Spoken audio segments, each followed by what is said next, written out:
Hello students, मैं हूं श्याम भाटिया और आप सबका वेलकम करता हूं ये एकेडमी 123 पर। और आज हम समझेंगे कि रिवीजन टेस्ट जो 2020 आज फिजिक्स का पेपर हुआ है उसके बारे में थोड़ी सी बात करेंगे, जो कि थ्योरेटिकली 70 मार्क्स का है, प्रैक्टिकल 30 मार्क्स है, टोटल 100, एवरीवन नो दैट। और आज हम जानेंगे कि इसमें जो क्वेश्चंस आए हुए हैं, तो पहले मैं आपके सामने एमसीक्यू है ना, चूज द करेक्ट ऑप्शन वाला समझूंगा, फिर इसके कुछ क्वेश्चंस लेंगे अपन, तो इजीली आप अच्छे तरीके से तो इसको स्किप मत कीजिएगा। और चैनल पर पहली बार आए तो इसको सब्सक्राइब कर दीजिएगा। वीडियो अगर अच्छा लगे, लास्ट में हेल्पफुल लगे तो लाइक करना बिल्कुल ना भूलें। बात को शुरू करते हैं। तो यहाँ पर जो बात आ रही है आपके सामने, वो कुछ बात इस प्रकार से है कि देखो, which pair of the following quantities do not have, ये इंपॉर्टेंट बात है, equal dimension. Equal dimension work and torque. Work क्या होता है? एफ इंटू डी होता है ना। टॉर्क क्या होता है? एफ इंटू आर होता है ना, एफ क्रॉस आर। तो सेम है, ये भी सेम है ना। टेंशन फोर्स वाला जो है, और सरफेस टेंशन है ना, तो ये फोर्स जो होता है ये लगभग ये फोर्स के टेंशन फोर्स जैसा मान सकते हो, और ये फोर्स पर यूनिट लेंथ होता है। तो ये अलग अलग डायमेंशन है। तो आपका आंसर क्या जाएगा? सी आंसर करेक्ट है। ठीक है, इसका क्या आएगा? प्रेशर। प्रेशर होता है P इजिकल टू होता है F, pressure force upon area है ना। तो इसका आंसर कौन सा जाएगा? ए ऑप्शन चला जाएगा। What is the angle between? तो ये क्या निकाला जा सकता है? आप ए डॉट बी निकाल लो इसका, तो ये क्या हो जाएगा? Mod A into mod B, dot product ले लेते हैं, और ये कॉस थीटा। ठीक है, लेकिन ए डॉट बी कैसे निकालोगे आप? ए डॉट बी निकाला जाता है आई प्लस जे, ओके, और ये डॉट आई माइनस जे है ना। तो नथिंग बट आई इंटू आई कितना होता है? 1, और जे इंटू जे कितना होता है? 1, तो ये 0, यानी ए डॉट बी कितना आ रहा है? 0 आ रहा है। तो ये जो भी चीज़ है ये सब क्या हो जाएगी? 0 हो जाएगी। तो मैं यहाँ लिख देता हूँ कि कॉस थीटा बराबर 0। तो थीटा कब 0 होगा? जब ये 90 डिग्री हो। कौन सा ऑप्शन है 90 डिग्री वाला? ये लगा दीजिए, ये 90 डिग्री। ए बॉडी है ना, वैक्यूम में फॉल कर रही है अंडर द ग्रेविटेशनल, जैसे काइनेटिक एनर्जी। तो यहाँ टॉप पर कुछ एनर्जी होगा, बॉटम पर कुछ वेलोसिटी होगा। तो ये कांस्टेंट नहीं है। ठीक है, ये क्या बोल रहा है? विच quantity do not change during the free fall है ना। विच quantity do not change the free fall. तो पोटेंशियल एनर्जी यस, क्योंकि एम जी एच होता है, तो एच तो क्या रहेगा है ना, चेंज होता रहेगा। फिर total kinetic energy. Total kinetic energy आप बोल दो m g h plus half m b square and so on, जितनी भी मैकेनिकल एनर्जीज होती है, half I omega square and whatever. तो ये ऑप्शन जो है आपका ये कांस्टेंट रहेगा है ना। और total linear momentum. Linear momentum क्या होता है? एम वी होता है। तो इनिशियल वी यहाँ पर क्या था? 0 था, यहाँ आते आते कुछ ना कुछ वी हो गया, ये नॉट 0 है, तो जाहिर सी बात है कि वी भी चेंज हुआ होगा। तो free fall do not change, तो डू नॉट चेंज वाली कौन सी? टोटल ये आपके पास मैकेनिकल एनर्जी आएगी। तो ये वाला ऑप्शन सही है, डी का सी लगाना है। और करेक्ट द, क्या आप देख पा रहे हैं कि कर्नाटका सीईटी की अगर आप प्रिपरेशन कर रहे हैं तो आपके लिए अनअकैडमी प्लेटफॉर्म एक बेहतर जरिया बन सकता है। और इस जरिए से आप अपने स्कोर को बहुत ज़्यादा मैक्सिमाइज कर सकते हैं, यानी आप अपने स्कोर को बढ़ा सकते हैं। और यहाँ पर बहुत सारी चीज़ें क्या मिलेगी आपको? फ्री में ही मिलेगी। आप चाहे तो इसका पेड कोर्स भी ले सकते हो, उसका लिंक भी मैं डिस्क्रिप्शन में दे सकता हूँ। बट आप जैसे कि ये इन्वर्स ट्रिग्नोमेट्री फंक्शंस के बारे में, पार्ट 2 के बारे में जो एनजी लोकेश सर है, उन कोर्सेज को भी देख सकते हैं, ताकि आप कर्नाटका सीईटी और कर्नाटका सीईटी के अलावा भी आप अगर तैयारी कर रहे हो किसी न किसी इंजीनियरिंग कॉलेज की, तो अनअकैडमी आपको एक बहुत अच्छा मददगार प्लेटफॉर्म बनकर उभरा है कुछ सालों में। साथ ही साथ अगर आप केसीटी की प्रिपरेशन कर रहे हो, कर्नाटका कॉमन एंट्रेंस टेस्ट की प्रिपरेशन कर रहे हैं, तब तक तो साथ ही साथ अगर हम देखें तो आपको जैसे कैलकुलस वाला पार्ट आ गया कन्नड़ मीडियम की अगर बात करूं तो, और यहाँ पर आ गया मैथमेटिक्स में आपके पास आ गया कोनिक सेक्शन का पार्ट आ गया, सर्कल से इंक्लूडेड, और सर्कल और कोनिक सेक्शन पार्ट 2 आ गया, बाइनोमियल वाला आ गया। ये सारी चीज़ें एनजी लोकेसर के प्रोफाइल में आपको बेहतरीन तरीके से मिल जाएंगे, और आप इस प्रकार की चीज़ों को समझ कर से आप यहाँ पर लॉगिन कर सकते हो। तो यहाँ पर लॉगिन करने के 2 तरीके हैं, या तो आप अपने मोबाइल नंबर से लॉगिन कर सकते हैं, और अगर मोबाइल नंबर नहीं हो तो आप अपने ईमेल से भी लॉगिन कर सकते हैं। लेकिन ऐसा संभव नहीं है कि आज के वक्त में मोबाइल ना हो, सभी के पास होता है, और ईमेल भी सभी के पास होता है। उससे लॉगिन करके बहुत ही ईजी स्टेप्स में आप क्या कर सकते हो, इस प्रोफाइल को विजिट कर सकते हो। इस आपको और भी मिल जाएगी, ट्रिग्नोमेट्री से रिलेटेड है, मैथमेटिक्स। अगर हिंदी भाषी क्षेत्र से लोग हैं आप, तो आपको यहाँ पर जो discussion of the previous year MCQs इसमें, और इन्वर्स ट्रिग्नोमेट्री फंक्शन, और ये सारी चीज़ें यहाँ पर मिल जाएगा। और अगर आप आप कन्नड़ मीडियम से हैं तब आपको यहाँ पर प्रोफाइल मिल जाएगा, और अगर आप इंग्लिश मीडियम से हैं तो आपको इंग्लिश का लेक्चर भी यहाँ पर मिल जाएगा। तो और ये सारी चीज़ें आपको आसानी से मिल सकती है एक अनअकैडमी के बेहतरीन प्लेटफॉर्म पर। तो मैं सजेस्ट करूँगा कि इसका लिंक तो डिस्क्रिप्शन में मिला है। पेंसिल यानी उसका सेंटर बाहर होना चाहिए, बॉडी के अंदर नहीं होता, वो होगा बेंगल। कैसे? ये वाला आपने स्फीयर बनाया तो इसका जो सेंटर ऑफ मास होगा वो इस पे कहीं नहीं होने वाला, वो अंदर होने वाला। ठीक है, तो इसका आंसर ये हो गया। यहाँ देखो, if the speed of the airplane, है ना, एयरप्लेन गेट डबल्स, यानी क्या करने वाले 1/2 mv²। काइनेटिक एनर्जी की बात कर रहा है तो काइनेटिक एनर्जी स्पीड 2 भी कर दो इसको तो ये कितना हो जाएगा, 4 टाइम्स आपके हो जाएगा, तो ये 4 गुना हो जाएगी, 4 टाइम्स हो जाएगी। ठीक है। Physical quantity changes if rotational axis change, तो फिजिकल क्वांटिटी जो रहेगी आपकी वो क्या होगी, mr²। mr², ये क्या कहलाता है, ये आपका कहलाता है मोमेंट ऑफ इनर्शिया। तो मोमेंट ऑफ इनर्शिया चेंज हो जाता है, क्यों? क्योंकि जो मोमेंट ऑफ इनर्शिया होता है वो क्या होता है, mr² होता है, और ये r क्या है, ये इस एक्सिस से डिस्टेंस होती है। तो ये r जब चेंज होगा आपका तो मोमेंट ऑफ इनर्शिया भी चेंज हो जाएगा फिजिकल। तो ये रोटेशनल एक्सिस चेंज करोगे, यानी ये एक्सिस आपने यहाँ से ले लिया कहीं से, तो आर चेंज हुआ ना, ये एक्सिस चेंज हो गया तो ये आर चेंज हो गया, तो आर चेंज हो गया तो आपका मोमेंट ऑफ इनर्शिया भी चेंज हो जाएगा। और distance travel by the body in straight line is called, देखो ये बहुत सारे लोग कंफ्यूज हो रहे थे इसमें, तो ये बात आपको बहुत अच्छे समझ, डिस्टेंस है तो डिस्टेंस ही ना, travel by body in straight direction is called displacement. क्या होता है इसका आंसर, डिस्प्लेसमेंट। बहुत सारे इसको वेलोसिटी लिखने के चक्कर में वेलोसिटी नहीं लिखना है, क्योंकि वेलोसिटी में टाइम का जिक्र होता है। Distance travelled by in a particular direction with respect to time in a given time interval in a unit time, कुछ भी लिखा हुआ होता तो वेलोसिटी होता है ना, है ना। तो आपको कंफ्यूज नहीं होना है, वेलोसिटी नहीं कहलाएगी, डिस्प्लेसमेंट ही कहलाएगी, क्योंकि जब डिस्टेंस में डायरेक्शन आ जाए तो वो डिस्प्लेसमेंट हो जाता है। ठीक है, और यहाँ डायरेक्शन ही आया है स्ट्रेट लाइन में, और कुछ नहीं आया है। सीवी रमन थे सॉरी, है ना, सीवी रमन थे, तो उन्होंने प्राइज पाया था, किसके लिए प्राइज पाया था, रमन इफेक्ट के लिए।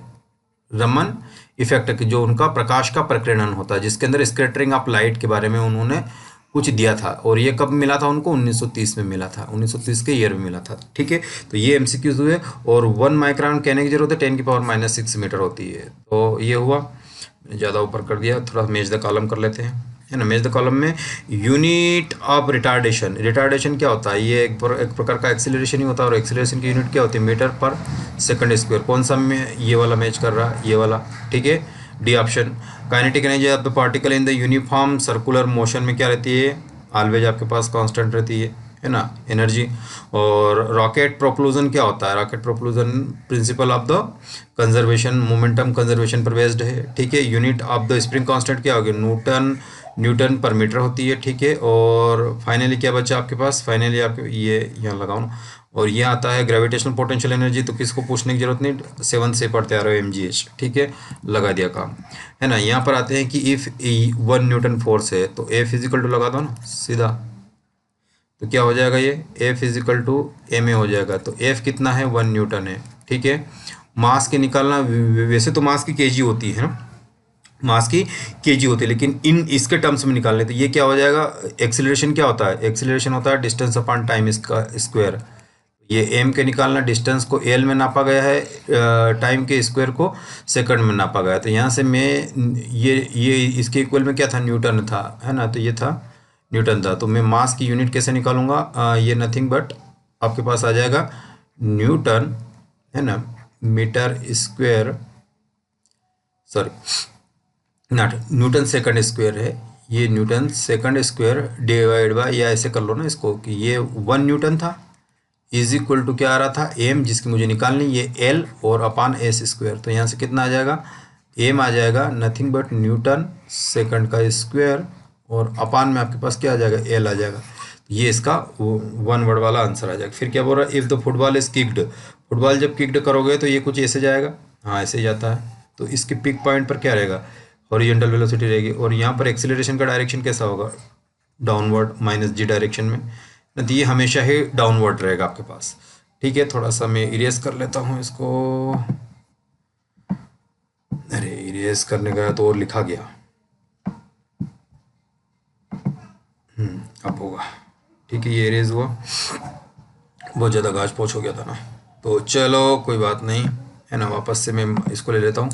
और देखो बहुत अच्छी बात है, है ना। इफ द फुटबॉल जो है, ये मैं इसको ऐसे कर रहा हूँ, तो ये फुटबॉल आपका ऐसे किक मारा आपने, तो यहाँ पिक पॉइंट पर इसकी वेलोसिटी यू एक्स होगी और यू वाई क्या हो जाएगी, यू वाई तो जीरो ही हो जाएगी, और एक्सेलरेशन का डायरेक्शन माइनस जी हो जाएगा। तो बस यही तो है, football is kicked over the acceleration, तो एक्सेलरेशन आपको मेंशन कर दिया मैंने जी, है ना। डाउनवर्ड्स एक्सेलरेशन हो, ओके, वेलोसिटी 9.8, और velocity at the maximum height, vertical velocity must be zero and horizontal velocity is the nothing but you cos theta, if theta angle से प्रोजेक्ट किया जाए तो, ठीक है, इन इलेक्ट्रिक।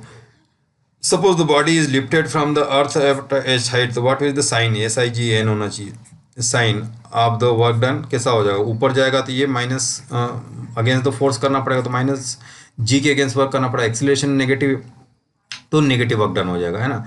और यहाँ पर give the example of the situation when the kinetic energy does not change the imposing force on a body, तो आपको ऐसे एग्जांपल देना है कि जहाँ पर उनकी kinetic energy does not change imposing the force, यानी उसकी वेलोसिटी कांस्टेंट रह रही। एग्जांपल एक ऐसा कि वेलोसिटी कांस्टेंट हो और तो इम्पोजिंग ऑन फोर्स, तो देखो ये सर्कुलर मोशन में क्या होगा, आपके पास फोर्स लग रहा है mv²r, लेकिन उसकी velocity through out the constant, direction particularly change होता जा रहा है। एक ही एग्जांपल हो सकता है ना, तो आप ये कह सकते हो। और यहाँ पर ह्यूमन वर्क, हाँ ये अच्छा, तो पावर क्या होता है सभी को पता है, W/T, और पावर क्या होता है, वर्क कितना कर रहा, 0.5 जूल कर रहा, कितने टाइम में कर रहा, एक टाइम में जब हार्ट बीट होता है तो कितनी बार, 72 टाइम्स, तो 72 का मल्टीप्लाई कर दो आप, है ना।